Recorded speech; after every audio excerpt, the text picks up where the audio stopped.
যেটি পরিবর্তন প্রয়োজন। পাঠ্যপুস্তকে থাকা জামায়াত ইসলামীর বিরুদ্ধে মিথ্যাচার মুছে ফেলতে অন্তর্বর্তীকালীন সরকারকে আহ্বান জানিয়েছেন দলটির নায়েবে আমির ডাক্তার সৈয়দ আব্দুল্লাহ মোহাম্মদ তাহের। শুক্রবার সকালে রমনার ইঞ্জিনিয়ার্স ইনস্টিটিউশনে ছাত্র আন্দোলনের সাবেক নেতাদের নিয়ে আয়োজিত এক সমাবেশে তিনি এই আহ্বান জানান। ঠিক আছে, আমি যদি আজকে আপনাদেরকে রোপণ করি।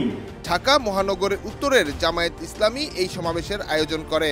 শিক্ষা ব্যবস্থা থেকে ভারতীয় অপসংস্কৃতি ও অনইসলামিক নীতি দূর করা সহ পাঠ্যপুস্তক থেকে জামায়াতের বিরুদ্ধে থাকা মিথ্যাচার মুছে ফেলতে অন্তর্বর্তীকালীন সরকারকে আহ্বান জানান দলটির নায়েবে আমির। সৈয়দ আব্দুল্লাহ মোহাম্মদ তাহের বলেন, যারা লুটপাট করে দেশকে বিপদের মুখে ফেলে পালিয়ে গেছে তাদেরকে এদেশের মানুষ আর কখনো গ্রহণ করবে না। মানুষ বিভিন্ন সময়ে স্বৈরাচারদের শাসনে বিরক্ত হওয়ার কারণেই জামায়াত ইসলামীকে নেতৃত্বে দেখতে চায়। এ সময় নির্বাচনী রোডম্যাপ ঘোষণার আগে ব্যাংক খাত সহ রাষ্ট্রের গুরুত্বপূর্ণ কাঠামোগুলো দ্রুত সংস্কারের দাবিও জানান এই জামায়াত নেতা। ডেস্ক রিপোর্ট, দেশ রূপান্তর।